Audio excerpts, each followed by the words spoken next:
All righty, are we live? Yes, we are. Barely, apparently. But we are here, ladies and gentlemen. Oh, my gosh, there's two things that we can all be certain of. One of them we don't like to talk about, and that's death. But we will talk about the other one, which is taxes and gambling. And what does it have to do with craps anyway? We're going to talk about it right now. Welcome to the Color Up Podcast. Whether you're a seasoned player or a beginner eager to step up to the table, this is your lucky podcast that's all about the thrill and strategy of the casino world. I'm your host, Jeremy. With me is Jim the Professor. Let's get everybody. Rolling. Yeah, barely, I guess, is the key. We barely made it live. You did a great intro there. Oh, well, thank you.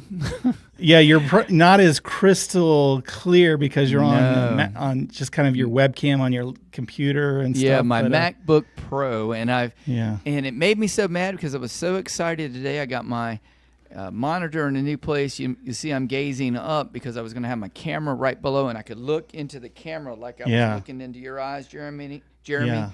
And when we went to go do it, normally it's no problem, but today it did not work, ladies and gentlemen. So if you see me on YouTube gazing up, that's why, because I'm looking at Jeremy. I know you had trying the to make perfect eye studio contact. set up. You improved it, and you told me, hey, we got it worked out, and then Yes. all the technical stuff just stopped working. Bam. The mic And it was stopped weird, too, working. yeah. Yeah, the mic stopped working, the camera stopped working, stopped recognizing everything. So if I just stare aimlessly at the camera today, that's a shotgun blast there. But there That kind you of go. works. So before that happened, how did the week go? It went very well. I'm helping my sister-in-law move this week and getting back to normal, coming back off that mountaintop experience we all had, and getting back to normal, everything. Got some stuff done around the house and all. How about you? Did you have a good week? I had a great week. Boy, it went by in a blur. I don't know how much work I did because my wife was home. So usually when my wife's home, I don't work that much. So I do know we went to the pool a couple times. We still, we had to shop and get stuff for the house and different things. Man, I worked kind of on some video stuff and Dicer stuff and I saw streaming stuff. Yeah, we had a video come out, right? Was this week's one the one that about the zero, I think? I skipped again Thursday just because I don't have the catalog built up. So I think Monday was the one where you bet on the 7. Yes, that's what every it was. roll or something. And then, so starting tomorrow, I'll have the series that starts with 66 inside. 66 so I did a inside. 110 series. Okay. Now I'm going to do a 66. It's probably more reasonable for players like me. Okay. I don't know about you, but 66 is a more comfortable starting level for me. Okay. And you're involved in the next, I think, couple videos. So, and then I'm also editing I haven't got it done yet, but my cruise recap video. Okay. So I'm not sure how that one's going to turn out. I was wondering what happened to that. Yeah, it's going to happen. I think no matter, good or bad, it's going to come out one way or the other. So I think it's going to be good in the sense that we all got cruise certificates. Yeah. And I've already booked mine. I don't know if I mentioned it No, I booked it this week. So December, we're going down to Florida to visit my son. And we're going to take actually, we're going to be missing Christmas, believe it or not. We're going to be leaving on, I think, the 22nd and going out on Utopia. Okay. So there you go. Yeah.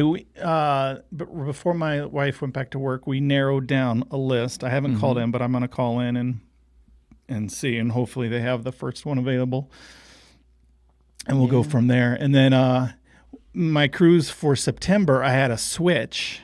Uh-oh. Because I had put it in the calendar wrong. Okay. And I told my daughter, that's a great time to get married. My daughter's getting married. Congratulations. Thank you. And so I'm like, that date's great. And then I looked and my wife was like, are you sure that's the right date? And then I looked and I had put it in the calendar wrong. So it wasn't the right date. So I'm not about to ask my daughter to move her wedding for some dumb cruise. No. So I am moving my, I was able to move my cruise. We couldn't keep the same one we liked. Okay. But instead of going to the Greek Isles, we're going to do Italy and Croatia, which, Hey, that sounds not too good. shabby. That sounds good. Yeah. Not too shabby. Congratulations. Yeah. So That's good. that's about it. I guess we can jump straight into the topic, which, like you said, you really can't avoid it. We could cover it, but maybe we start off with this headline and then we'll go from there. Is that all right? You think that works? Yeah. Are you going to pull it up, or? Yeah, I'll pull it up. Okay. And it's just a quick, the news. They give you a 2-minute little thing. So let's see what happens here. Okay. But there's plenty of concern about the big, beautiful bill passed by Congress and the impact on anybody who gambles a little or a lot. The changes impact how the IRS looks at what you win and what you spend. Critics say starting January 1st, you'll have to pay taxes on the money you lost. This is a big deal to Las Vegas. It's a big deal in Nevada. It's something that's really not partisan. It harms everyone. Derek Stevens, owner of Circa, has been vocal on social media how the changes to the tax code and the big beautiful bill will hurt anyone who gambles. And he says it will cripple Nevada's primary industry and workers. When you can only take 90% of the losses, that ends up being a really big thing. Even if they break even, they're going to have to pay to gamble. Yeah, no one wants to pay tax on phantom income. You could owe on income that you never received. And what you owe to the IRS. When you win a certain amount, the casino informs the IRS. You get a form called a W-2G. For slots, it's a spin over $1,200. For poker, a win above $5,000 netted with a buy-in, a sports bet, 300 to 1. Deductions matter. Let's say a gambler spent $100,000, then wins it all back to break even. With a 100% deduction, it's a wash. You owe the IRS nothing, but in the big beautiful bill, starting January 1st, in that same scenario, you can only deduct 90% of your losses. Now you face taxes on $10,000. So for the player that goes and draws up, goes to bingo, has $10,000 on that form, and they come to me and they say, Gary, dead break even, $0 loss, $0 gain. Yeah, that client is now going to have to pay tax on $1,000. It also affected their standard deduction. Even for budget gamblers, CPA Gary Condler warns, very small tax burdens of a few bucks here, a few bucks there add up to a surprise when tax filing time rolls around. For clients who play in the World Series of Poker, they are really concerned if they can afford to keep playing. The high volume bettors are going to leave. There is a good chance the circus sports would lose 20% at a minimum. Maybe 40% of our handle is going to move offshore. It's going to significantly reduce revenues to the state of Nevada. Now, what are Congress members doing? Immediately after the bill was passed, Dina Titus introduced her Fair Bet Act to restore the 100% deduction. On social media, she calls the effort in the House bipartisan, warning of the widespread economic hit to Nevada. In the Senate, Catherine Cortez Masto proposed a similar measure. It had support across the aisle from Senator Ted Cruz. Thursday, it was blocked by Indiana Senator Todd Young, who wanted to add an amendment for religious exemptions to taxes. All right, let me shut that off real quick. So there you go. That's the latest, which, these budget bills, all these senators and congressmen, they just throw in whatever, right? There's, the things end up thousands of pages long, and they just slip in on. But every word was read on the floor, though, of the Senate. Yeah, so. Did he end up reading all of that? Somebody, he didn't read it. There was he had some two lady. guys. I know they were talking about that. Yeah. So I guess an Idaho senator got this in there, whether anyone saw it or not, or cared or understood. It was signed off on. So it is currently law that will go in effect January 1st. Now, there at the end of the video, they did mention that there are both people in the House and the Senate that are trying to pick new things to basically override that, to go back. And then here's an interesting comment. So Bob says fake news. Surprises not CNN gambling losses don't even affect the small gambler. It would only affect professional gamblers that are itemizing their deductions. That's incorrect. So I know you said this was no big deal, but I think it's a nothing sandwich, like they nothing said, sandwich. We'll see. Yeah, we'll see. Now, if they pass the thing to kind of override that and go back to how it was, it will be a nothing thing. Okay. So this is how for the professional gamblers, I don't think it is. I don't think it's that big a deal, even though it seems like they would be the most affected. So what it is, let's say you won $1 million, gambling, Yep, and then you lost $1 million gambling, how much have you earned for the year? That's a 0, but you sound pretty non-professional if you're winning and losing $1 million. Correct. So, Okay. That sounds very amateur. or it's a bad year. Okay. But that's the Very the bad point. year. So, Yeah. so those guys have some wiggle room, and they say, well, this year I earned $100,000, so that's what I'm taxed on as a professional gambler. So they're taxed on $100,000. So that's why I say this doesn't really affect them at all. Mm-hmm.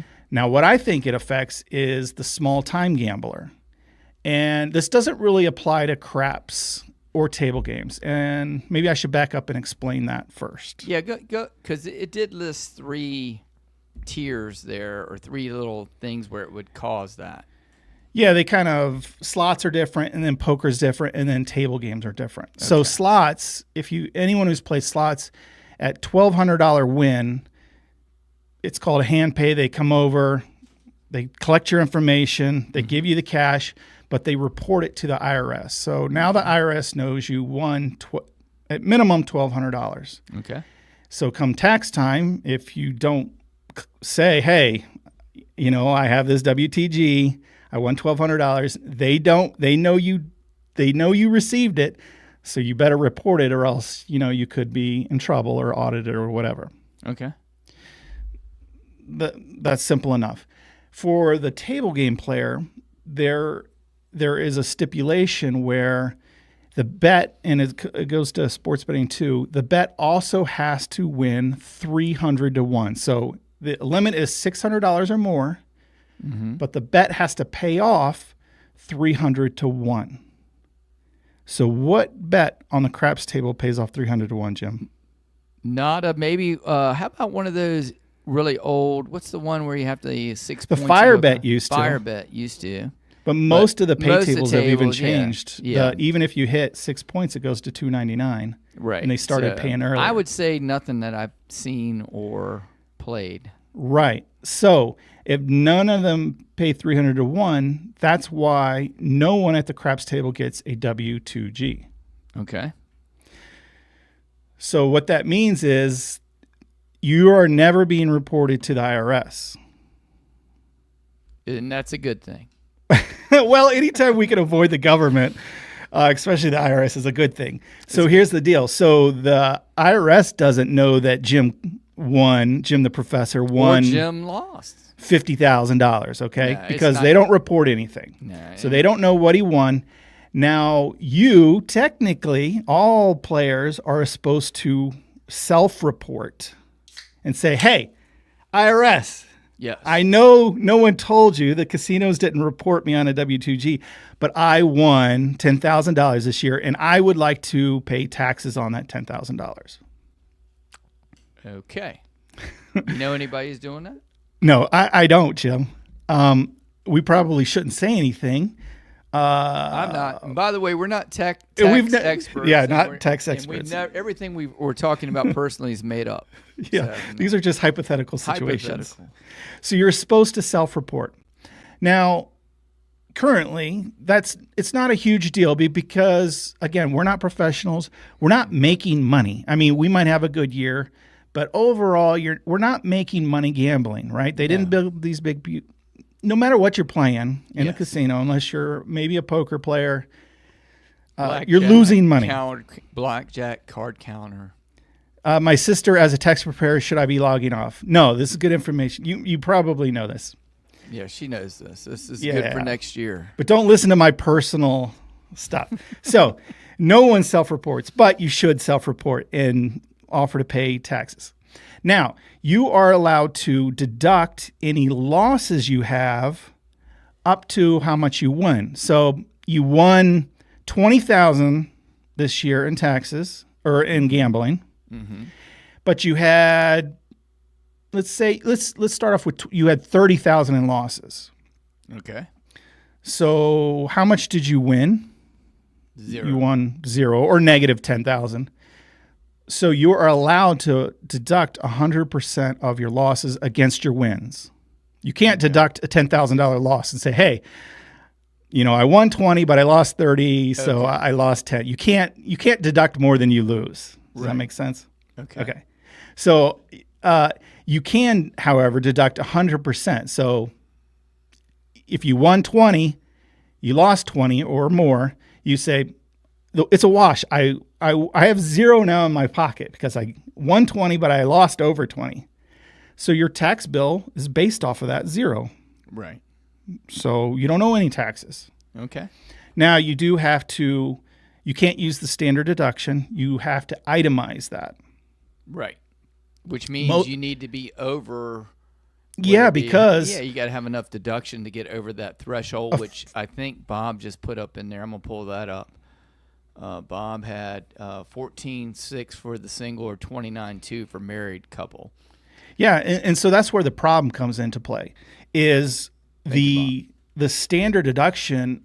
I don't know when or what administration changed it, but it's pretty significant. Where most people, it's difficult to find enough things to itemize to get over the standard. So we just choose the standard, right? Yes, especially if somebody's a renter, that kind of thing. They don't have their home. You don't have your home. Yeah, or that you kind know, of thing. charitable, medical bills. Off. There's a lot of things you can deduct, but as you know, he threw up some of those numbers. It's kind of hard to find $30,000 in deductions, right? Right. If you're kind of a middle class person. Mm-hmm. So most people in that kind of category will just choose a standard. So if you choose a standard, well, now you can't deduct your gambling losses. So if you went to Vegas twice and you won, I don't know, a $1,500 jackpot and you won a $2,000 jackpot, they reported that to the IRS. IRS says, hey, you got $3,500 in gambling winnings. Either itemize or you owe us tax on the $3,500. Do you ever have the option of withholding it with the casino? Will they keep like 10%? Yeah, there are certain amounts I think they will like withhold straight out of it. And I guess that's helpful. Oh yeah, I'm sure the casino is very concerned about getting that money to the IRS. Or exactly. So I mean, yeah, you're kind of prepaying your tax bill, but yeah, I don't know the rules on when they automatically withhold or they do withhold. But bottom line is, unless you're itemizing, you're paying taxes on these W-2Gs. Okay. So that was the case. Okay, I gamble enough.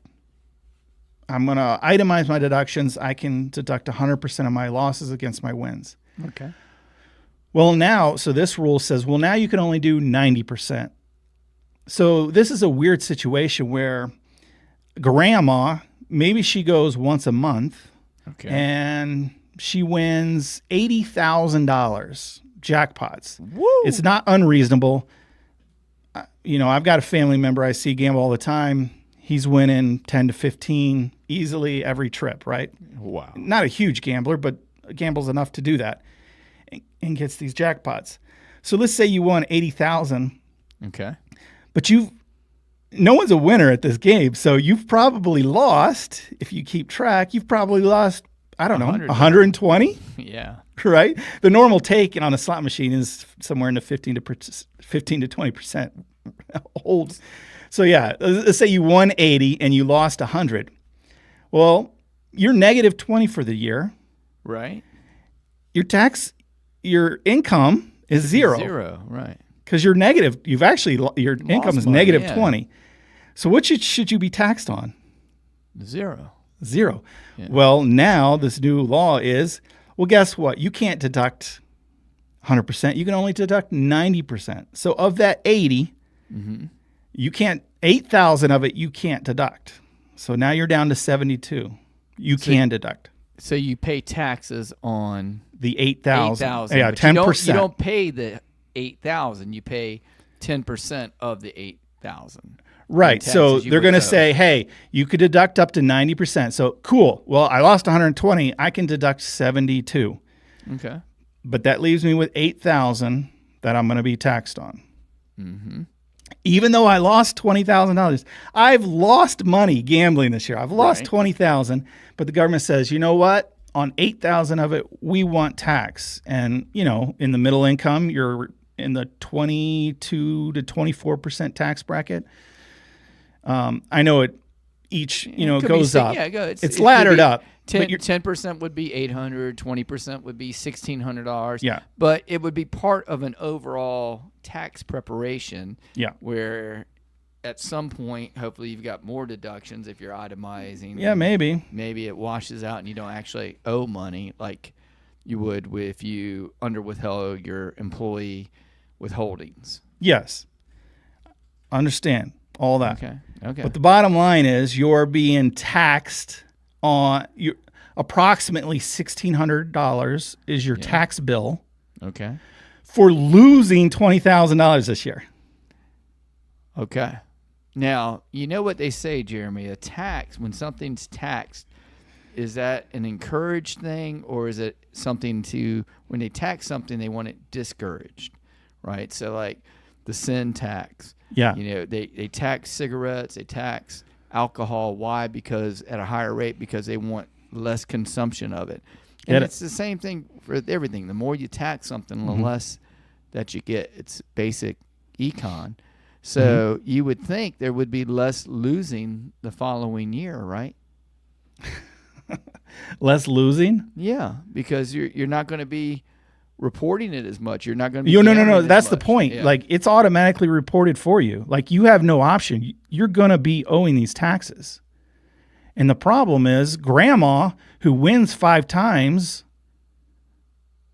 she now owes tax even though she lost for the year. There's no getting around that. You can't not report it because the IRS is reporting it for you. Maybe they're she so just kind. needs to lose more.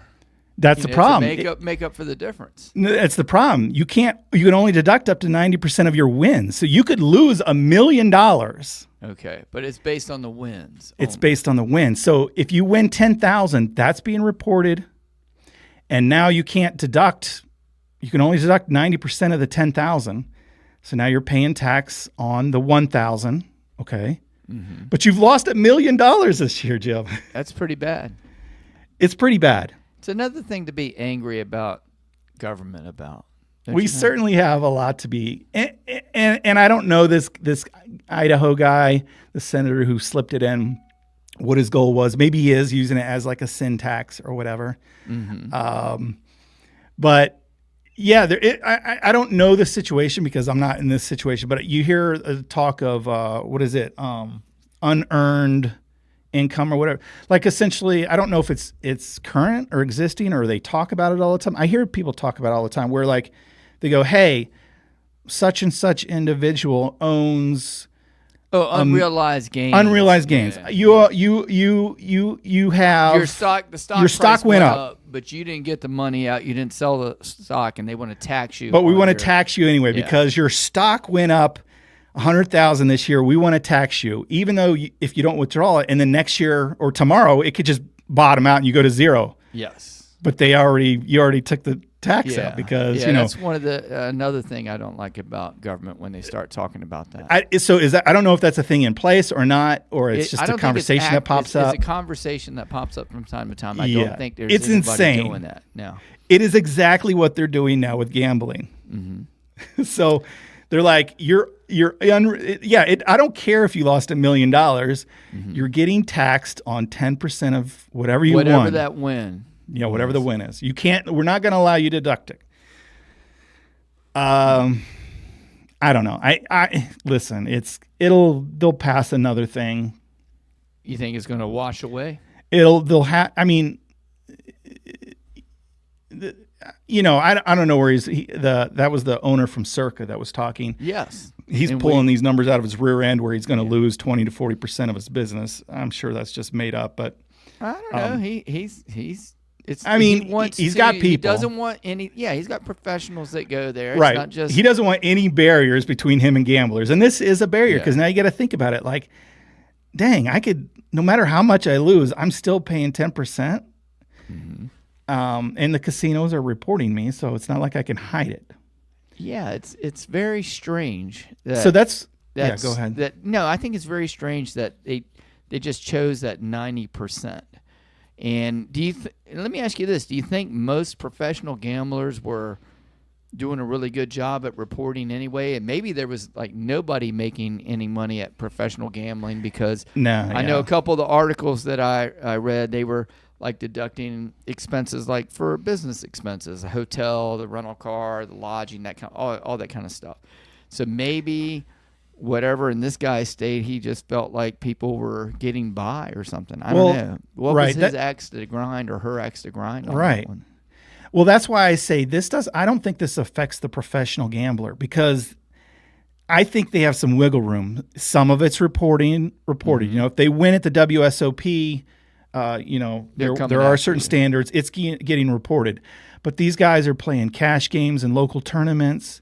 They're not, you know, so yes, they can go, wink, wink. I made, as a professional gambler this year, you know, a good medium salary for America. I made $100,000 this year. And here's the evidence that I made, and I'll pay taxes on the $100,000. Meanwhile, they're playing cash games and tournaments and not reporting any of that. And, you know, they're putting an extra $50,000 in their pocket so they can handle that tax bill that they told the IRS. Right. So that's why I'm saying there has some wiggle room. But, you know, the small player, the medium income person who's not itemizing, they're not a professional, but the casinos are reporting every time they only win $1,200. It's like a lightning strike moment, right? It's like when the hand pays come around. No. It's not a lightning. It happens all the time. If you sit in a casino, you'll see them every 5 to 10 minutes. People are getting the little. Yeah. I've only seen action like that maybe once or twice in my life. No. 12, and so there's talks all the time that they want to raise that, because that $1,200 limit is set so long ago. It's kind of ridiculous. Yeah, it's too and nowadays it doesn't mean anything. Like $1,200 with inflation, you know, is your people's car bills. Now, I mean, that's crazy, but people's car bills or their monthly grocery budget or whatever, it's not that big a deal. So they've been talking about raising it to like $5,000 or whatever. Because you go into a high limit room, those guys are playing $100, $1,000 bets, and I see it all the time. They will win on one machine. It's waiting for hand pay. They'll just start playing the next machine. They'll win on that. They'll go back to that. Yes, overall they're losing, but they're constantly winning at least, you know, $1,200, $1,500, $2,000, and it's being reported. So you think that's happening a lot more than? Oh yeah, it happens. Yeah, okay. It happens, and I think it's hurting the small person. And more so. Naomi says we get tons of W-2Gs turned into us every year. Yeah, you have to, because you can't hide your W-2Gs. It went to the IRS. So that's why it kind of hurts the small slot players. Because remember, professional gamblers aren't playing slots. No. I mean, maybe for fun. So they're poker players. They're games of skill. It's kind of it. Blackjack? Yeah, they used to. Not so much anymore. There might be a couple still out there, but the rules and the automatic shufflers kind of get rid of blackjack gamblers. So poker and sports bettors, that's kind of it that are professionals now. And the sports bettors, just to be clear, it had to be a 300-to-1 payout or bet. So we're talking about some kind of multiple. It's kind of the same as us. Yeah, it's the same as us as table game players. So it's a rare situation, but it does happen for them more than it does for us craps players, which is zero. You know, and then roulette and blackjack, it's happening 0 times. Nowadays, they've kind of added these progressives. Hey, you know, make a little side bet. And every once in a while, you'll see in the news, oh, wow, someone won $200,000 off their $5 side bet. Yes, you better believe those met the criteria of winning 300-to-1. And so, therefore, they got reported to the IRS. No matter what we bought in with at the craps table. Yeah. No matter how much we color up, when we go to the cash cage, we're not getting a W-2G ever. No, never. Now, they do have, I forget the name of the form. They do have, it's usually, casinos can do it lower, but at $10,000, they're required to report that a large transaction has taken place. Okay. I forget I should have searched up the name for that, but essentially what they're doing is trying to prevent money laundering. So it's reported, but it's not as reported as income to the IRS, if that makes sense. They're just like making them aware, hey, there's transactions taking place of 10,000 or more, just so money laundering. And so they keep an eye on this guy, right? Type of situation. But yeah, you're not, you buying for 2,000, you color up for 1,000, or you color up for 5,000. It doesn't matter. Just because they know, you're only going up and down a little bit, right? You're not hitting the lottery and getting rich. You're not going with 5,000 and walking out with 100,000. Okay. At a craps table. I mean, unless you hit that 3-hour roll and you were a super presser and you hit the ATS it's not really hitting a jackpot. And so, and because there's no 300 to 1 odds bets, we just don't get. But like I said earlier, you're supposed to report all earnings. Report. Right? If you only, so that's the thing. Like, I won $6,000 this year. Cool. But I lost $7,000. You just send that off. In previous times, it would have been, okay, well, your tax bill is none. You lost money this year. But now, no matter what you lost, 10% of whatever you won, I'm doing that in air quotes for those who are just listening. Whatever you won is now going to be 10% of that's going to be taxed. So it's bullcrap, Jim. It's bullcrap. Yeah, I don't like even though you say it's a nothing burger. I think it's a nothing burger, but for the most part. But I think it will get changed. But the professionals, I think grandma maybe, but it's like the old thing about somebody winning a lottery. I had people say, "Oh, I'd love to win the lottery. I'd love to pay taxes on $100 million or whatever." I mean, do you think people feel the same way about? No, because you actually won the money. Like, okay, if I won $1 million, I understand the government's taking 40%. Right. Guess what? I net out $600,000. I net out 60%. But we're not talking about that. We're talking about, okay, you lost the lottery, right, for $1 million, right, and one of your tickets won $500,000. So you personally, out of your pockets, you've net lost $500,000. But we're still going to tax you on 10% of that win. So even though you lost this year, we're still going to tax you on it. It's completely different. Yeah. Okay. To me, they're like separate events, though. Like when you win, you win. When you lose, you lose. But I guess it's the entirety of the year. Yeah. All I know is from January 1st to December 31st, I lost $1 million this year. Why are you going to tax me? What are you taxing me on? It's the would you say unrealized gains or whatever? Yeah. You're taxing me on unrealized gains. Because I won February 2nd, you want a piece of that? Even though I lost? Come on. Yeah. Okay. I guess. I guess if you're cool with that. Do you just talk about it in general? Do you think should people pay taxes on winnings in the casino in general? I get we're in a nation that taxes earnings. Yeah. So I would say yes, you should be taxed on winnings. And do you think everybody should be taxed the same rate? You're getting to is a flat tax good idea? I mean, I don't know. Percentage wise, proportionally, I don't know. It seems like a good idea, but I'm not. I haven't studied that enough. Okay. But yes.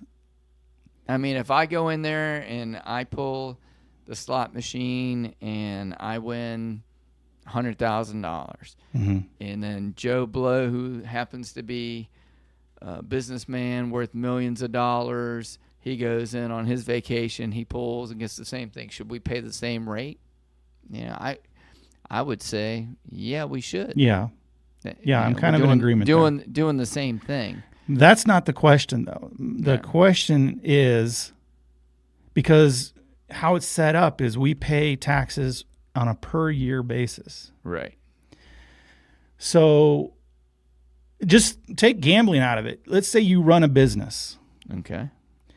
Jim sells dice. Yes. In February, you sold a bunch of dice and made what number did you use before? You made $100,000 in February. Let's do it. 100,000. You made $100,000 in February. Mm-hmm.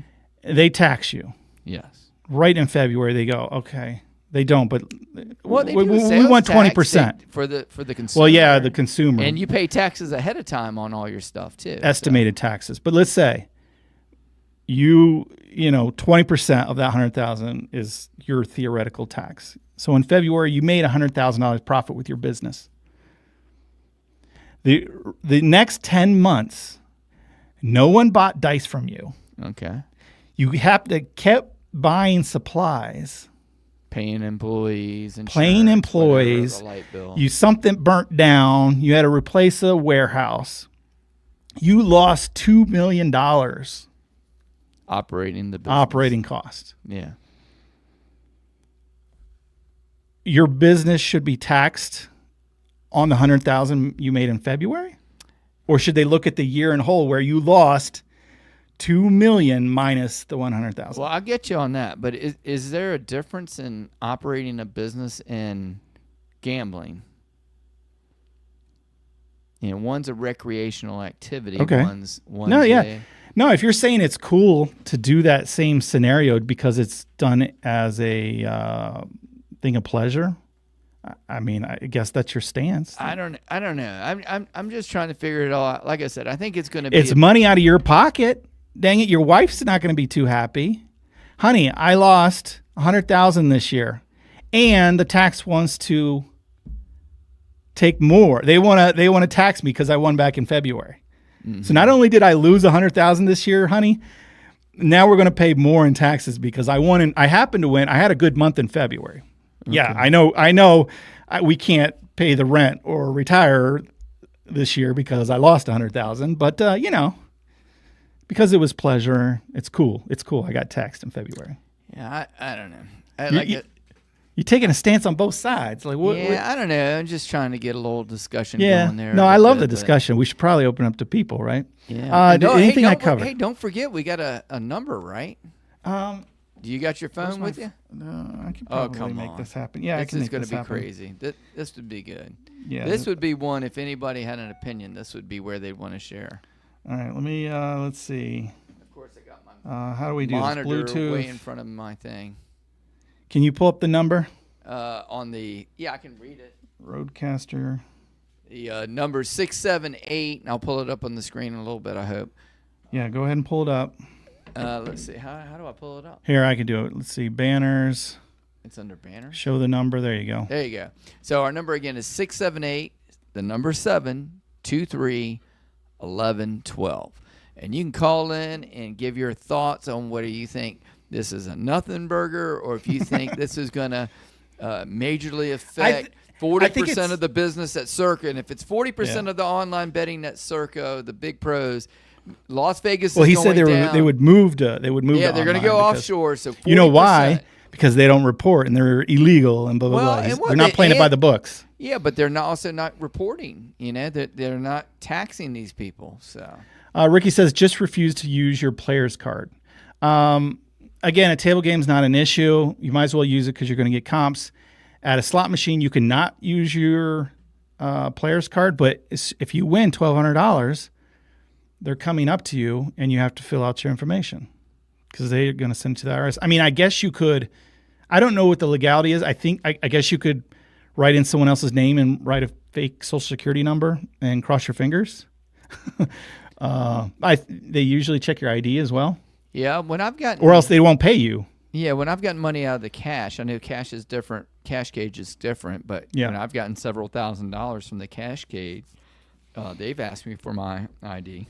Yeah, usually if it's several thousand, again, that goes to that large transaction thing. Mm-hmm. At minimum, at 10,000, they have to report everybody who's kind of doing those transactions. Some casinos, it's they'll do it at 1,000, 2,000, 5,000, whatever. So they can do whatever they want and get your information. Okay. But again, that's not reported as earnings unless it's a W-2G. Okay. Wow, that was a lot. Yeah, it was a lot. So either way, I mean, I think it will. Because listen, especially the Nevada people, they're going to get passed through that. Hey, we don't want this to happen. But just no the big fact deal. that they're trying to tax us on essentially, like you said in the video, phantom winnings. Mm-hmm. If you've lost money for the year, how are they going to charge you taxes on winnings? But you're kind of for it. It sounds like it's like, well, it's for fun. And you won in February. Tax that guy in February. I'm putting words in your mouth. I know. Truth be known, I'm looking into the camera. I'm against all taxes. Yeah. Even a very basic minimum. Don't forget our country started off. Losing A their revolution minds. about taxes. Revolution right? about taxes and everything. So I'm a very low tax kind of person. I know we need certain things and all, but police, fire, military, that kind of thing, common good stuff, maybe like schools. I'm in that business. But other than that, I think low taxes are good, roads, whatever. But we got a lot of tax money going out for other stuff. We got to call Jim. Let's find out. Here we go. Let's see. Caller, you're on the air. Who do we have with us? Don't listen to YouTube. Listen to the phone. Who do we have on the air with us? Hey, this is Brian, Holy Roller. Hey, Brian. Hey, Brian. You called to weigh in on this tax thing? I was trying not to. I didn't want to be the guy that calls in every week, Well, I mean, if no one else is calling in, we appreciate the call. So, Brian, how many W-2Gs are you receiving on the craps cruises you're going on? A 0. Okay. Unless Amber does a slot, like she wins on slots. Okay, but it does happen. Jim kind of thinks it's lightning in the bottle, but it's not that infrequent. It's not that big a deal, right? No, we do it all. Sometimes we do slot pools where we all pitch in and we put all our money together. Mm-hmm. And I mean, I would say every other time we get a hand pay. So that's usually when you're doing bigger more. bets, right? $10, $25 bets or something like that, I'm guessing? Yeah. We usually have people all pitch in, and we designate one person that's going to get that's going to pay the taxes. Isn't that nice? Wow. Okay, so you never, as a craps player, sometimes we're with people we have people from Canada or the UK or whatever, and they're the ones that get the hand pay, if you know what I'm saying. No, because I don't know international law, so I don't know American W-2G doesn't apply to them. They don't have to pay taxes. Yeah, They don't have to pay taxes. So whenever we have a slot pool, if there's somebody from out of the country, then we have them get the hand pay. Very interesting. So I'm not going to depends on whose card we're using. Yeah, I'm not going to ask you and out you how much you report or self-report from your craps winnings. But that is fascinating. Yeah, well, and I think this is why I think it's a nothing burger. I don't think something's gonna happen before it comes into law. Well, it's in law now, and it comes in effect January 1st. But yeah, I think a new law will be in place to override it. Yeah, I think something's gonna change before, because I mean, the way you always, I mean, if you actually record everything, you're probably going to show a loss at these casino games, so even if you do have a win, it's nice to have that offset. You can only deduct losses based on that offset your win. Right. But now you can't offset all your wins. You can only offset 90%, right? This is a joke. I don't know. It seems like that sin tax that you guys were talking about. Mm-hmm. Yeah.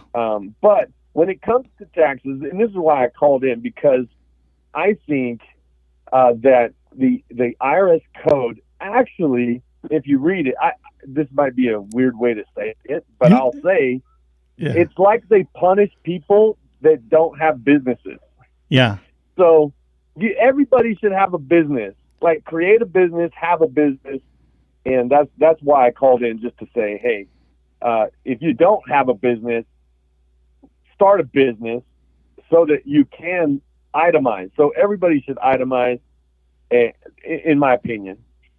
And I'm not a tax professional, or you don't play one on TV. Consult your own tax professional. But it is true. If you work, you work for a corporation 9 to 5. You're middle class. They're taking 20, to 24% of your income. But yeah, as a business owner, even a side business, that's the thing about it. The business could lose money. And that's not necessarily a bad thing because it will deduct off your tax bill. So yeah, business is off of what you make at your quote unquote regular job. Right. Your business losses or business costs. Right. Will offset. Is deducted based on it. Yeah. Yeah. And so that's why I always tell people, if you find somebody to help you start a business, even if you don't know what the business is, find somebody that will help you start. It's not about all the time making money. It's about the deductions and itemizing. And like I said, I'm not a professional. I just wanted to share that. That's good information, though. Thanks for the call. Well, that was nice. Just about half the times he's winning hand pays. It's not that uncommon. Okay. Especially if you're making those. He said half the times, but they did. Did you see even Brian? And again, individual results may vary, but even Brian was saying, "Hey, look, if somebody wins, it's going to be somebody from Canada or somebody else." They pick who they pick and say that guy won. Because they're doing these group pools. If you don't know what a group pool is, they pool players. So let's get 10 people. Because so the best way to win on these things is bet the higher, the $8, $10 bets, right? Well, you as an individual. If you have $100, $10 bet, that's 10 spends. Your chances are slim to none, right? But if you get 10 people to chip in $100, now you're at 1,000 with 10 spends, $10 spends. Now you could do 100 spends. You've increased in your chances of hitting, right? Because the longer you're in the game. In theory, right? Mm-hmm. So that's why people kind of do these slot pools. They pull their money together to make bigger bets, which you couldn't afford on your own. So it gives you more spends at a bigger bet, and then you would divide it up. So, but yeah, you bet bigger, you win, and then next thing you know, you end up with a W-2G, and now now I was unaware of that international don't tax gamblings, or can they just rip up their W-2G from American casinos? Where does the United States government send? Yeah, and they just go, I guess they're okay. Maybe. I guess it makes sense because they're not from America. Like, how can you, unless they're crossing? I don't know. There's a lot. There's a lot there. Mm-hmm. Next time they visit, they have to pay. Like, I don't know how any of that works, but that's what he's saying. So, what do you think the professional gamblers are? What do you think their tax rate is? Like the guys who win the WSOP and stuff. Well, again, someone mentioned it here. Your tax is an individual, so they're probably playing as an LLC or some sort of sole proprietor. It's a business entity now, right? They're Daniel Negreanu LLC now, and so he's deducting all of his food, all of his travel costs, his hotel, his buy-ins, his study. All that is deductions on his business. And so that's why I'm saying there's wiggle room, and that's why this wouldn't affect him that much. So he goes, yeah, I won $2.6 million, but I've had a lot of business expenses. Mm-hmm. And as a professional gambler, I need to report some income. Therefore, on paper, yes, they reported my $1.2 million win, but unreported is another $1 million in my pocket. So I can wink, wink, say I only won. Not that they're doing this. Maybe they're completely honest and reporting everything like all of us other gamblers. Mm-hmm. Yeah, right. But that's why I'm saying they have a little bit of wiggle room, I think, because a lot of their income is not trackable or traceable or whatever. So yeah. I guess a comparison would be like waiters or whatever. Who or service industry who get a lot of cash tips. Well, supposedly now in that same bill, no cash on tips. Right? Yeah, no tax to on a tips. certain amount. Right. Yeah. So that's a good thing. But before they'd have to worry about it. So it'd be like, $10 goes towards my income that is taxable, and $10 just goes right in my pocket. Right. Should report all 20, I guess. But okay. That's what people do, and that's That's just life. Okay.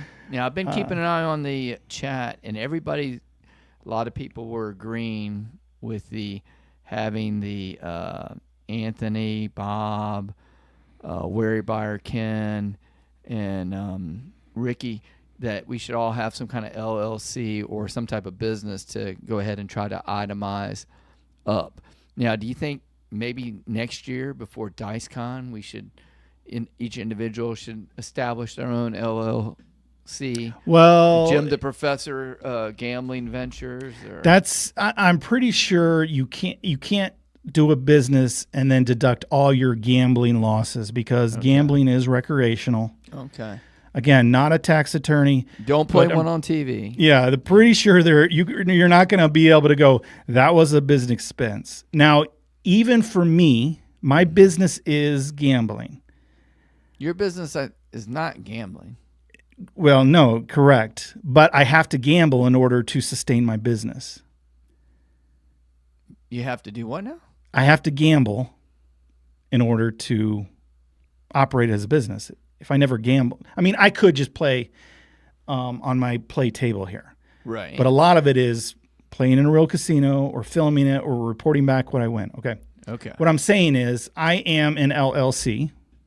Okay. Color Up Club LLC. All right. I divide the line between, I deduct a lot of stuff as a business expense when I buy merch. Every time I go to the casino, the gas, the mileage, when I fly, every hotel when I go to Vegas, well, I live here now, but every hotel, you better believe that is a business expense for me. Where I draw the line, though, is because it's a little gray because I'm not a professional gambler. I'm technically a YouTube content creator, is when I'm gambling. So I think there might be a way for me to say, hey, every time I withdrew cash went to play, that is technically a business expense, but I don't do that because I'm not. It's a little gray. Does that make sense? Little gray. I got you. It's a little gray. So for someone to say, oh, well, just start a business and now all that stuff, all that gambling could be included in your business. No, that's not what we're talking about. What we're talking about is your business. You can deduct a lot more things to overcome your overall tax bill. It's not that you can now start deducting your gambling wins and losses. Okay. Yeah. And Bob and your sister both agree that there's a lot of things that go into play to set up an LLC. So it shouldn't be done lightly with that. Yeah. Yeah.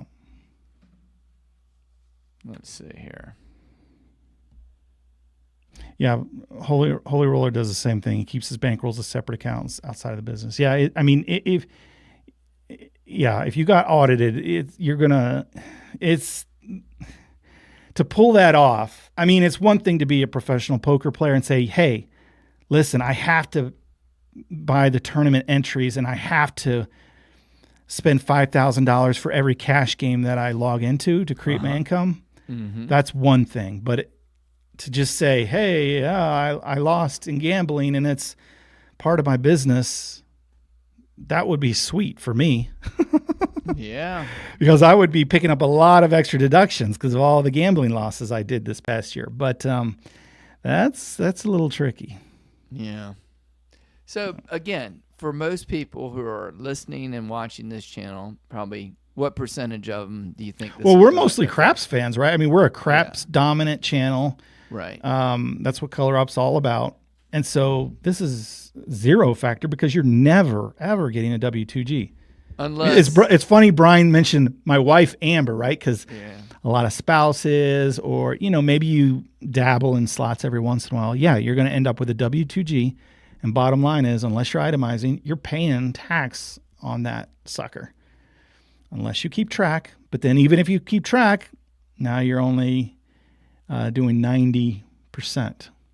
I don't know. It's just it's a great topic, but it's just a little gut punch from the government who loves us so much. And while they waste tons of money, they're figuring out ways to just jab all of us. And like I said, the professional gambler, I don't think it's that big a deal because they, they're juggling a lot. They're moving money around a little differently. But that grandma who wins once a month, $2,000 hand pay, she's getting shafted. What about like if you take this example to Wheel of Fortune?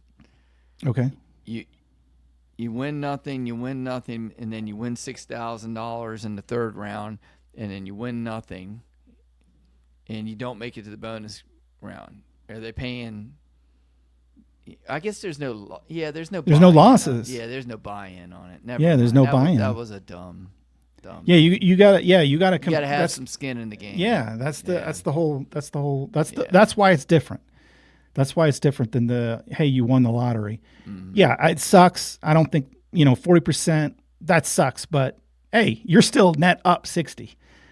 This is not that situation we're talking about. You are net down as a gambler. Yeah, unless you're one of the few skilled gamblers in poker or sports betting or whatever. The 99% of us gamblers are down, but now they still want to tax us. Yeah, when lightning does strike. If you take your last $10 after being on the craps table for $200, and you take your last 10, and you put it in a slot machine, and lightning strikes. Yeah, they're going to get you on there. Yeah, they're going to send you. Yeah, you now get a tax bill. Yeah, because it's just whatever. It's crazy. Yeah, it is crazy. Crazy. It really is. And I see we've got some other people jumping in. Normally we'd have all the comments during the monster roll section, but we've been kind of taking them as we go. But David Say was jumping in there saying, being very careful on doing that, taking tax advice online. To be considered a professional gambler by the IRS, you must be pursuing gambling activities full-time in good faith, etc., that kind of thing. So, yeah, it's not... It's like, even though I gamble a lot or whatever, it's not, once you write down, hey, I'm a professional gambler, now you're tracking your expense. That's why, like in my video that I made, that there are no craps professionals, because I get comments all the time, well, I won like $50,000 this year. Okay. Mm-hmm. Did you report it? After deductions, is it still 50, or after your expenses, did you still win $50,000? And did you pay taxes on it? If you didn't do those things, you're not a professional gambler. You're someone who had a good year and did a little side cash gig, right? Mm-hmm. Like, awesome on you for winning $50,000 this year, but you're not a professional. You're not. You're not even close. Yeah. I mean, for one, nowadays $50,000 is not going. It's not a livelihood, right? Yeah, so you need to win like 100. Then have all your expenses, and then you got to tell the IRS, hey, I'm a professional. I won 100. Yeah, here's my taxes on that. Yeah, and pay taxes on it. Otherwise, it's a hobby, and you're just, Mm-hmm.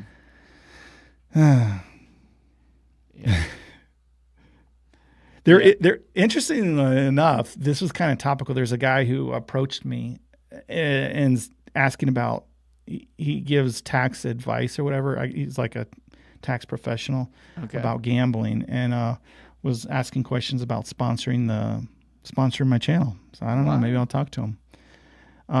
But again, my audience, it's really not an issue. It's a nothing burger for your audience. Yeah. Well, it is, because all of us are daggone lying cheaters who never report, who never self-report, Jim.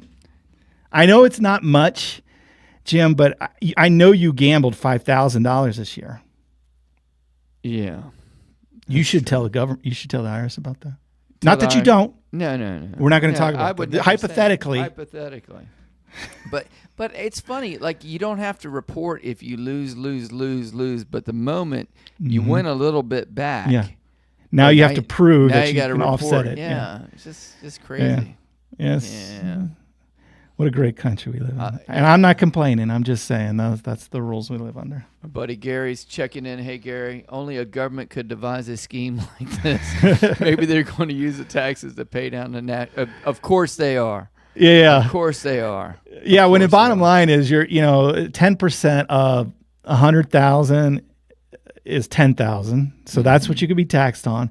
And then your tax rate is staggered up, but let's say you hit in the 20%, so your tax bill is $2,000. right? For a player who won 100,000 for the year. Yeah. So that's where the nothing burger comes in. Yes, Yeah. you won 100,000. Maybe who cares how much you lost? You won 100,000. They tax on 10,000. Your tax bill's 2-ish. That's not paying off nothing, right? Yeah. Right. Even if every person in America sent in $2,000, we're not touching our national debt. Right. As recently was evidenced by some of the what was that, Doge or whatever? Like, Yeah, Doge. I mean, cutting through some of those. Folks. yeah. I mean, they didn't make a dent. They made some cuts, but like overall, where's our money? Several like, $billion. Yeah, but we need trillions. We Yeah, need trillions. But hey, So- any step. It's like an old Navy chief came to our school one day, was Fair giving enough. the kids a pep talk. And when the kids asked him about something, he says, "You know what? I call a kick in the ass a step in the right direction." So I think that's a kind of a kick in the ass. a step I'm in the all right for direction. you. We can cut costs. Let's do it. But yeah, I'm curious why this person did this. Like, what the axe to grind, or what? Is it a syntax or trying? But like, I don't know what the purpose of it was. Yeah, Were you're they not gonna gaining try to hardly anything out of any this. money. Yeah, yeah. no This money nothing out of burger doesn't. You're squeezing an empty lemonade, or whatever, an empty lemon. Mm-hmm. Like, it's not.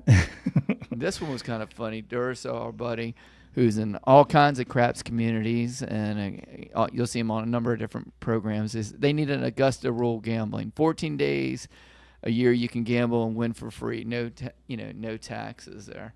Is that to do with the Augusta golfing thing? I don't know. I don't remember Augusta. I don't know. Maybe that was like a August thing. Maybe it's like a tax-free thing. I know in Virginia they have a weekend where you can buy school supplies. Oh yeah, and food you or don't- school yeah, supplies. you don't Yeah, have yeah. to There's pay certain any taxes. tax-free weeks or whatever, right? Yeah, something like that. But yeah, it's just crazy, that this is the thing that jumped up out of all the gazillion pages of that bill, and somebody slipped this thing. So, Yeah.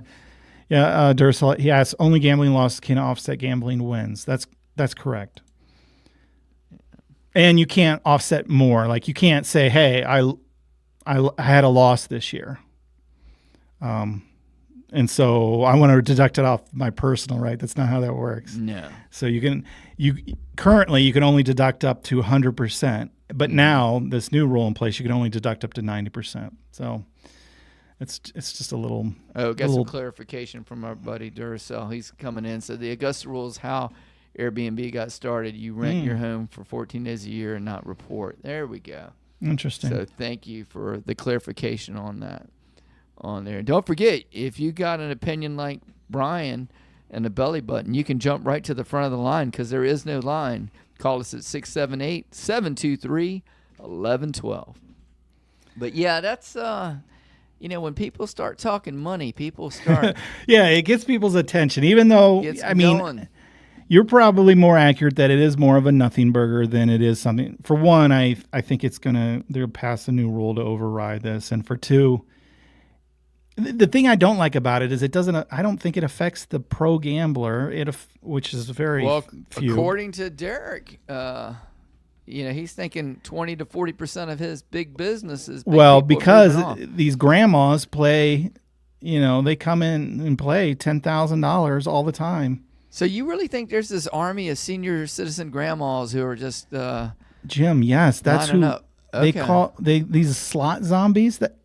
Why is the casino full of slots and not craps tables? The rake is huge, and it's 90%, predominantly women. 10%. The demographic 15%, is women. yeah. It's older who can afford to lose money. Yep. It's retired grandmas. Okay. That's who this is picking on.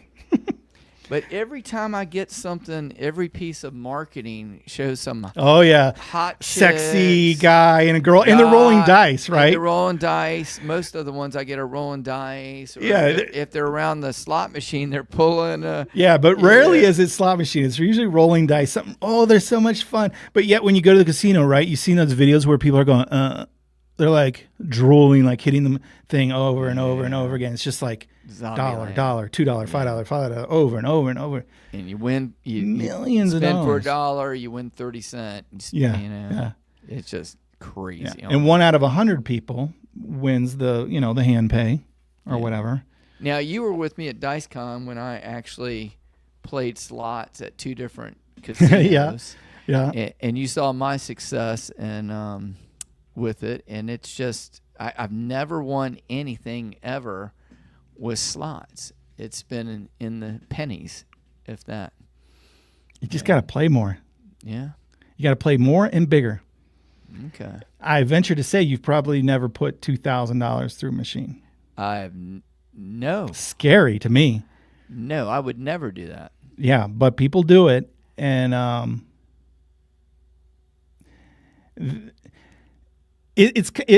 can kind of compare it to when you go to the craps. We talk about bankroll and being underfunded. Mm-hmm. You go to a $25 table with $200, your chance of winning is slim to none. Very, very low. You just cannot afford the volatility. Right. So how you've been talking, I don't know that you've even ever put a $100 bill into a slot machine. No. But okay. So there you go. So if you've put in $20 bill a handful of times, it's the same as being under bankroll. Like the chance of winning is so slim. Okay. That is certainly lightning in a bottle. But if you were to put in 2,000 and run it through, the more money you put in, yes, 15 to 20% is a big house edge. Yes. But they should be paying back 80 to 90%. Okay. If you run your money through. Okay. But, you put in $20, you got no chance to win. It's the same as at a craps table. You come to a $25 table with $100, you got no chance to win. Now, if you come with 5,000, yeah, we can withstand the up and downs. Mm-hmm. You're playing your come bets. The house edge is only 1%. You got a good shot. Never putting that kind of money in a machine. I agree with you, and that's why. Ever. Yeah. Do it. Yeah. And let me ask you this: why does it have to be that way? Why can't, if it truly is random? Because it is. It truly is. So, yeah, one guy could be putting in $100 spins, then one lady can walk up, minimum bet, 88 cents, and puts her $20 in. Oh my God! I just won $10,000. Yes. It happens. Okay. And if you hang around in a casino, you see it. Maybe that's my because problem. it is I don't chance. I don't hang around in casinos. That's probably a good thing. Yeah, exactly. But yeah, I get to hang around with my brother because he's a slot machine player, and so you get to see it a lot. And that's how it plays out. So yeah, it certainly doesn't guarantee you, but it keeps you in the game if you have the bankroll and that you're running more money through. But yeah, it is so random that some lady who just puts in her first buck, and all of a sudden it goes off. So Brian's formula, the slots formula, is max bet times 100 spins. Yeah. So if you're doing $1 spin, you got to put in at least what? Well, okay, max. $100. Okay, well, it depends. So all the machines are different, but let's like a real standard machine, minimum bet's 88 cents. Okay. Maximum bet is $8.80. So 880, $900. Yeah. No way. Yeah. That's to get through the volatility. And you can get to the higher bonuses or right. the jackpots. The payback percentages are higher and all that kind of stuff. So, okay. But and then you go to, there are machines that pay, you go to some machines, you go to a high limit room and, you could be doing 500 to 1,000 as max bet. Mm-hmm. It's kind of fascinating to watch. They don't keep you out. You can go in there and watch someone drop 50 grand in a few minutes. I've walked through a couple of times on a couple of places. I did see what you were talking about, where a guy was playing on 3 multiple machines, poker machines, and he was getting a hand pay on one. He was waiting for the lady to come. He got a hand pay on the other. I did see that on the high ones there. Yeah, but hadn't seen a lot. Yeah. Let's see what else. Tom, our good buddy Tom, checking in, said the Gov promotes a voluntary tax that those that can least afford it. Yeah, some people say just having a casino is a tax on the poor and stupid. Yeah, they say that about like lottery, and I mean, say that about a lot. The stats bear it out, right? I mean, if there's Although rich people go to the casino too, and they can For lose entertainment. just as easy. Yeah, entertainment. Yeah, and they could lose just a month. But we're talking about volatility. A lot of times, Yeah. it seems like a lot, but $10,000 maybe to them isn't nothing. But the problem is, so many poor to middle class people, like $10,000 is your rent or mortgage for a couple months, and if that goes up in flames, that's a big ouchie. And but they're trying to hope for magic and be blessed and hope that they can get rich quick and easy, and it's almost never the case. There is no quick and easy and rich and all that good stuff. Yeah, and then if it does by chance happen, then you hear all the horror stories of people who win the lottery. They just don't know how to handle it. So Yeah, and it's one and done usually. Ricky says he got hit with the double whammy. Oh, there you go. Yeah. I'm not laughing at you, but that is funny, Ricky. That's pretty funny, Ricky. Yeah, guilty, poor. And Yeah, a lot stupid. of us are dumb and poor, right? Yeah. Well, that's what my buddy used to say. A tax was on my buddy Steve used to say, lottery's a tax on the poor and stupid. I said, guilty. I'm right here, bud. Giving it a shot. Yeah. That's great, Ricky. Yeah. Yeah, some of the best stuff comes from the audience. And so this is why we play craps, because it's better 50. It's close to a 50-50 chance type game, as opposed to slots where it's like an 80-20, or like the lottery where it's like a 10 million to 1 type situation. Yeah. Like, so first world problem. Yeah, a lot of third world problem have gambling problems. Yeah. It's very fascinating. I used to go to Haiti a lot. You went on. Why'd you go to Haiti? Mission trips or something? Did work for orphanages and wow. did all kinds of stuff. So I've probably been down there at least a dozen or so times. But they have like these little gambling booths. I mean, these people have nothing. Like one of the poorest nations in the world, and sure enough, there are little ways that they gamble. It's sick. It's sad. I don't know.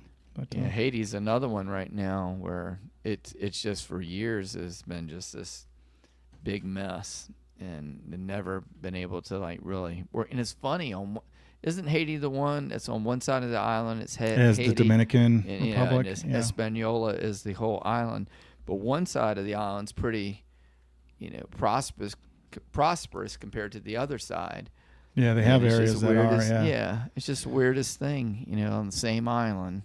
Mm-hmm. And just two different outcomes. And it's yeah, been my that brother-in-law. way for hundreds of years. I have a brother. I don't know why we're talking about that. My brother-in-law is Dominican. He married my sister, and we always call him Haitian as like a dig, like because it's like no, they're from the other side of the island. They're okay. You know what I mean? So it's like an insult to the Dominican that you'd be considered Haitian or vice versa, I guess. But okay. Yeah. So, but yeah, it is why just. Imaginary line right through the island, and just it's such a different situation. But gambling can be a problem for both love people. This one here because it always brings me back to the math, and I love the math. House edge on the pass line, you're right, is 1.41, but the house edge in the lottery is 50%. So I guess they got to return half the winnings back or half the money back, and they keep half of it. But that's true. Can't. I mean, you could probably verify that with the Google thing, but that probably sounds about right. Yeah, I'm sure. Because it's for the benefit of the state. Again, it's that's why it's another tax, right? So for the benefit, tax. We're going to collect $1 billion or whatever. Yeah, whatever the number is. We're only going to give coming back. We're only going to give that half. Yeah. Yeah. So. And then they paid over. Well, we're paying it over annuity for 20 years. And then the whole. Yeah, if you do it. If you way. die, the inheritance tax and blah blah blah blah. We could go on and on, Jim. How they just get us. Yeah, no, but it's true though. I mean, it's like okay, we've all paid taxes to spend that money we pay taxes to get the money, whether it's through work or whatever, or from gambling. And then if you decide to spend it and you're doing it, you got some more, we're going to tax it again. It's just like taxes. They tax this and then tax and then tax. Oh my God. The cell phone, the internet. Rick says, I like craps because it's not up to an algorithm. Agreed. Plus, social aspects completely addictive. Never seen anyone having fun or a great time at a slot machine unless they're hitting. Yeah, it's like you can have kind of fun. And we were doing it, and the cruise that we were. Yeah. There were sessions we were all down, but we were still having fun. We had a good time, and then there were sessions we kind of brought us back a little bit, or maybe colored up a little bit, and it was a lot of fun. So, but totally slot machine, it's like, it's. Ugh, I don't know. Maybe there's someone who. But, well, wait a minute. Al brings up a good point. Thank you, Al. He says the problem is there's no one standing up or lobbying for gamblers. The legislature just wants to find tax dollars. Jeremy, this could be your moment. I am not about to get into politics or lobbyists. No, this is not your thing. Well, I mean, there are lobbyists for gambling. Yeah, sure. So and most of them are for the casinos, right? They're yes, not for exactly. The gamblers. So, for instance, I have a new sponsor, stake.us. You can go to my website, colorup.club, to find out more information. But it's not allowed in the state of Nevada because the lobbyist for the land-based casinos made sure it's not involved, right? Okay. Lobbyists are hugely involved in gambling. You go to California, they're not allowed to have craps. It has to be based off of cards.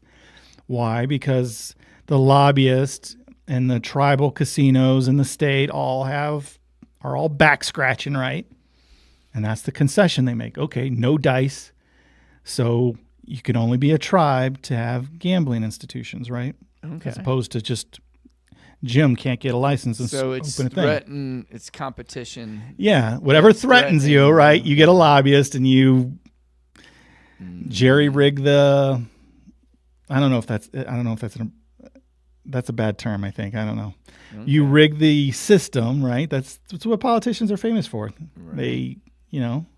They take care of their people, and that's where the lobbyists come in. So yeah, there are lots of gambling lobbyists, but they're usually not for. I think maybe you said it, and I'm just going off on a tangent. But they're not for the player, right? They're definitely. I did say that, but they're not. They're for the protecting the institutions. Yeah, exactly. They're not looking. The players aren't in the best interest. And in some places, they kind of say, okay, Atlantic City, I know, is a situation where they said, hey, the big 6 and 8, for the players' protection, we will not allow that bet because it's such a bad bet when you could just make a bet on the play 6 and 8.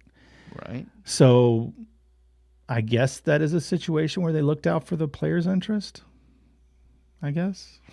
I don't know. It's a rare instance, but yeah. Let's see. And here's another one here.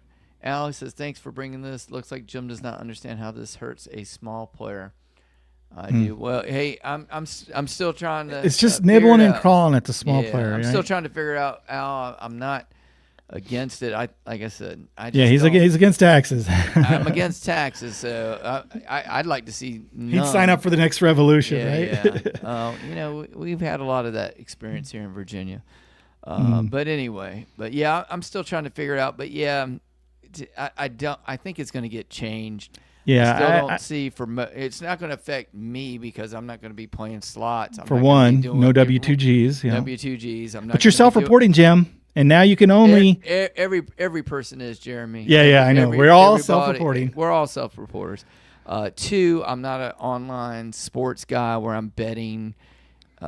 For what was it? To win 300 to 1, or something like that. 300 to 1. It's the same as a table game. Yeah. So that's the threshold. I'm not going to be that guy, Al. So it's not that I don't get it. Maybe I don't get it. It's not that I'm trying to figure it out. So it doesn't affect me. Maybe that's why I don't understand on that one. But no, I don't wish anybody. If you got a W-2G once a month, you'd be playing a different tune. Because one, it's like at a threshold where, like, dang, to figure it all out and itemize my deductions doesn't make sense. So it's almost like, well, I might as well just pay the tax on these few hand pays because I'm not going to do the standardized deduction. All right, caller, you're on the air. Turn down your YouTube and let us know who you are. Because I'm not. Gary Powell, the senator from Idaho, called for this because doesn't even allow taxing. All they have is slots and poker, and so all their casinos put slots and poker lines rows and rows and rows and rows. That's where they're making money. Thanks, Jeremy. Okay, that makes sense. You were cutting in and out, but I think you're saying it was the senator from Idaho because they don't have like table games; they just have slots and poker. Yeah, that makes sense. Let's see. Let me disconnect it and just reconnect. That's usually. Oh, the yeah, that means the time. It was it's been on for too long. More than an hour, or something. But I'll turn it back on for a little bit. But yeah, see, there's always some reason that someone slips something into these mega bills, right? Yeah, it says, question, are you exempt from this tax if you gamble at a Native American casinos? No. No? So if you get a hand pay... Yeah, they'll give you an American W-2G. Oh, okay. I guess... there may be a place that I don't know of. Maybe if they hand pay you in Native American currency, then you don't have to, right? Yeah, but they almost all have some sort of pact with the state that they're in. So, right. Agreement. Yeah, they have an agreement where they are kicking money back up to the state, and so they abide by these W-2G rules. Mm-hmm. That would be nice, though. That would make them very popular if everything was completely tax free. But yeah, not the case. They would be a lot more popular than the ones that aren't. Right. Why would you? Yeah. Why would you go to one who collects taxes or same one who argument doesn't? with Derek, right? Maybe going offshore. Going offshore. Exactly. I mean, that's his point. Is like people have customers who this affect. Yeah, Jim is going to keep coming, but the customers who it does affect, which are those kind of medium gamblers, I think medium by they're putting $100,000 through a year. They're affected, and they if they can have an option to choose something else where that doesn't affect them, they're going to go to it. So I don't know that we solved anything except for that I need to become a what do you call it? Not a backer, but a backer to influence politicians. A lobbyist. A lobbyist, yeah. Yeah, I need to become a lobbyist. Be a lobbyist. What should we lobby for? I don't know. First thing would be all tables to have the ATS. Or at the good payout. Yeah. Go back to the good payouts. Yeah. The 7.5% house edge instead of the 20% house edge on the typical. Oh, that'd be great. That would be great. Yeah. Yeah, lobbyist. Bob's right. But yeah, we didn't solve anything. But no, we never do on these things, huh? No. But there was a lot of good discussion, though. We're just throwing out our opinions. And I feel bad for you guys because, again, if you're getting here late, for whatever reason it wasn't picking up my phone, and so I'm using the MacBook Pro, and I had everything all changed up tonight, and it was beautiful. Good setup. And the setup was great, and the mic wouldn't be recognized, and then Jeremy finally figured it out, and then we could not get the camera. I said, well, let me use the MacBook Pro thing. So I'm it's looking not bad. up. It's not terrible. It's not, but I mean, I'm looking at you now, but my camera's down here, which is the whole point of me having my stuff up. But yeah, we'll figure it out and get that going for next week. So it's always a process. Yeah. But, all right. Well, the comments have slowed down. No calls. I think we ended here, and unless you got anything else you want to add about this, besides it's a nothing burger, which you're probably right. In the end, we'll see. You're probably right, but it was a fun discussion. It's a great clickbait title, I think. Yeah. And that's half the battle, Jim. Mm-hmm. Make the $1,200 limit comparable to the bet, like the $301. Doesn't make sense if a person is playing $10 or $20 per spin. Mm-hmm. Yeah, I mean, it's been thrown around. I think I've heard 5,000. I've heard 7,500. But yeah, it doesn't make sense. $1,200 limit is when they issue the W-2G. It's just, one thing in the 50s, but nowadays it doesn't make any sense. Hey, and this one here, our buddy Skill and Luck's checking in. I did see Vegas Day Tripper and some other people checking in earlier too, but he said, does everyone still want online craps? And there's a lot of places if you want to play online craps, correct? Yeah, they're out there. Yeah. Does everyone want? I mean, most people will go like nothing compares to the excitement, the action around the table. So, mm-hmm. Yeah. By the way, Skill and Luck, since you're here, Tomorrow is I'm putting out the Skill 66. So, 66 inside strategy is nothing new, but a lot of the community kind of rallied around him, named it after him, the Skill 66, and kind of based a lot of variation. So that's going to be my new series, is the 66 strategy. And I'm starting off, and I give a little shout out to Skill and Luck. There you go. Although he's involved in the craps community a lot, but not so much on his channel as much anymore. But the community agrees that he should have some credit for kind of popularizing it at the time, and so I did my best to give him a little shout out. So there you go, and you got a little thank you from him. So oh, cool! Good. He's still here. I wasn't sure if he was still here because his comment was from earlier. He said but thank you, yes sir, and thank you. Yeah, absolutely. But you've always done a pretty good job of trying to identify people who specifically either come up with something or at least popularize it, because some people say there's nothing new under the sun. There's only so many ways and all, but like you said, some of the people who someone popularized it or brings attention to it. Yeah, why not? I'd try to give credit where it's due, but absolutely. Yeah, probably most of these things are retreads or variations of, if you read the old books, if they're not covering the 3-point mile, most stuff, do we don'ts and ledge and lane numbers against and hedging. It's all kind of been done, right? So we just kind of tweak it a little bit and have fun with it. And put a new title to it. For me, anyway. Yeah, that's why I kind of said it. Yeah, he said, Bob, if there's one thing I never, ever want to do in my life again is lay the 10. You stick with the plan and it works. Yeah. To a degree. Just like everything else, right? Individual results may vary. Yeah, but I've certainly covered a lot, and I've got a few things in the queue that people are asking me to kind of relook at cruise strategies and laying the 10 and should you do don't or lay. So, it's not going anywhere. It'll definitely be a topic for more videos in the near future, most likely. So, because it's a great way to kind of hedge. Not for Jim so much, but overall, I'm curious if we would have tracked and you would have done the lay 4 instead, if it would have been a better result for you. But next time, maybe we can do it again next year after DiceCon or whenever. But maybe we could take copious notes. Yeah, whether we bet it or not doesn't matter. Just to see which one does better. It would be interesting. Yeah.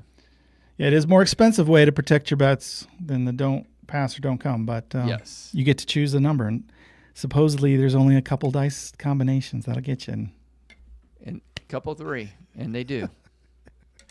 They do. Yeah, can you imagine him getting knocked off lane 11 or 12? Yeah, most don't allow lays on crapless, but I think the strat still does. That's who invented crapless craps, and I think they allow a lay. Still the one I have not played at. I was going to try to get over there this year, and it didn't happen, so have to wait till next year. Okay, I say we put a fork in this one. Yeah. All right. Thank you for watching and listening. Check out the new video tomorrow, the Skill 66 on the Color Up channel. And I guess we'll see you next week for another podcast. Sure. Sure. Yeah, why not? Hopefully with a camera. Yeah, hopefully with a camera. All right, we'll see you guys. Thanks for watching.